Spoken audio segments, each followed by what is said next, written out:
तर बाहेरून कितीही प्रयत्न केला तरी सॅटिस्फॅक्शन कमी मिळतो. इंटिमेसी कंप्लीट एन्जॉय होत नाही, कारण ते बॉडीला आतून एनर्जी देतात. असं कधी वाटतं का, मूड आहे, इच्छा आहे, पण बॉडी साथ देत नाहीये आणि एनर्जी पटकन डाऊन होते, थोड्याच वेळात थकवा जाणवतो आणि मग इंटिमेसी कंप्लीट एन्जॉय होत नाही. खरं सांगायचं झालं तर प्रॉब्लेम कॉमन आहे आणि याचं सोल्युशन खूप कॉम्प्लिकेटेड नाहीये. फक्त तुम्हाला तुमच्या रुटीनमध्ये स्मार्ट ड्रिंक्स ॲड करायचे आहेत आणि यावर प्रसिद्ध सेक्सॉलॉजिस्ट डॉक्टर उमेश मुंदडा काय सांगताय जाणून घ्यायचं आहे.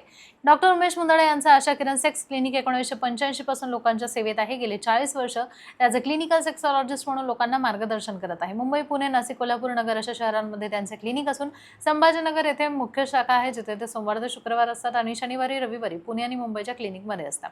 तुम्ही दिवसभर कामात बिझी आहात, स्ट्रेस आहे, रात्री पार्टनरसोबत टाइम स्पेंड करायचा आहे, पण बॉडी ऑलरेडी थकलेली आहे.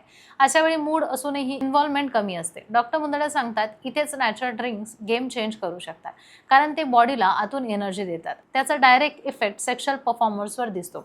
सगळ्यात आधी सकाळचा स्टार्ट. जरा तुम्ही तुमच्या दिवसाची सुरुवात कोमट पाणी, त्यात थोडंसं मध, आलं घालून केली तर बॉडी लगेच ॲक्टिव्ह मोडमध्ये येते. डायजेशन सुधारतो, ब्लड सर्क्युलेशन थोडं बेटर होतं आणि बॉडी डल राहत नाही. याचा फायदा असा होतो की दिवसभर एनर्जी स्टेबल राहते आणि रात्री इंटिमेसीसाठी तुम्ही मेंटली आणि फिजिकली दोन्ही गोष्टी रेडी असतात. आता दुसरा पॉवरफुल पार्ट, बीट आणि डाळिंबाचा ज्यूस. हे दोन्ही ड्रिंक्स ब्लड फ्लो वाढवण्यासाठी खूप युजफुल आहे आणि सेक्शुअल हेल्थसाठी ब्लड फ्लो म्हणजेच बेस आहे. पुरुषांमध्ये इरेक्शन स्ट्रॉंग होण्यासाठी आणि महिलांमध्ये सेन्सिटिव्हिटी वाढवण्यासाठी सर्क्युलेशन खूप महत्त्वाचं असतं. जेव्हा फोरप्ले सुरू होतो तेव्हा बॉडीला प्रॉपर रिस्पॉन्स देण्यासाठी हा फ्लो स्ट्रॉंग असणं गरजेचं आहे आणि हे ड्रिंक्स इथेच काम करतात. तिसरा ड्रिंक आहे, थोडासा अंडररेटेड आहे पण खूप इफेक्टिव्ह आहे, नारळ पाणी. अनेक वेळा आपण हायड्रेशन इग्नोर करतो, पण डिहायड्रेशनमुळे फॅटीजी येतो, ल्युब्रिकेंट कमी होऊ शकतो, स्पेशली महिलांमध्ये, आणि इंटिमसीमध्ये स्मूथनेस कमी होतो. कोकोनट वॉटर बॉडीला फ्रेश ठेवतं आणि एक्सपिरियन्स नॅचरली कम्फर्टेबल बनवतं. आता रात्रीचा एक सिंपल पण पॉवरफुल रुटीन. दूध, त्यात थोडी दालचिनी आणि 1-2 खजूर. हा ड्रिंक बॉडीला रिलॅक्सेशन देतो आणि स्टॅमिना वाढवायला मदत करतो.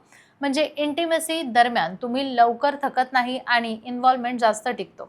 काही कपल्स सांगतात की स्टार्ट चांगला होतो पण एनर्जी टिकत नाही. इथे हा ड्रिंक खूप कमी कामी येतो. डॉक्टर मुंदडा प्रॅक्टिकल गोष्ट सांगतात की सेक्शुअल परफॉर्मन्स ही छोटीशी टेक्निकवर डिपेंड नसते, ती तुमच्या एनर्जी लेवलवर जास्त डिपेंड असते. बॉडी इंटरनली वीक असेल तर बाहेरून कितीही प्रयत्न केला तरी सॅटिस्फॅक्शन कमी मिळतो. पण जेव्हा बॉडीला योग्य सपोर्ट मिळतो तेव्हा फोरप्लेपासून मेन ॲक्टपर्यंत स्मूथ आणि एन्जॉयबल होतं. एक छोटंसं एक्झाम्पल, समजा तुम्ही 7 दिवस हा रुटीन फॉलो केला तर सकाळचा वॉर्म ड्रिंक, दुपारचा बीटरूटचा ज्यूस आणि रात्री मिल्क मिक्स, तर तुम्हाला स्वतःला जाणवेल की मी जास्त एनर्जेटिक आहे, इन्व्हॉल्वमेंट जास्त होते आणि एक्सपिरियन्स जास्त सॅटिस्फाईंग होतो. शेवटी एक छोटासा मुद्दा, हे ड्रिंक्स इन्स्टंट मॅजिक नाही, पण जेव्हा तुम्ही त्यांना रुटीन बनवतात तेव्हा बॉडी हळूहळू स्ट्रॉंग होते आणि सेक्शुअल एनर्जी नॅचरली वाढते. जर तुम्हाला ही सेक्शुअल स्टॅमिना डिझायर किंवा परफॉर्मन्सबद्दल काही अडचणी जाणवत असतील तर डॉक्टर मुंदडा यांच्याशी नक्की संपर्क साधा, कारण योग्य डायग्नोसिस आणि योग्य गायडन्स मिळाला तर रिझल्ट अजून इफेक्टिव्ह मिळतो. अशाच प्रॅक्टिकल रिअल लाईफ उपयोगी माहितीसाठी चॅनलला सबस्क्राईब करा.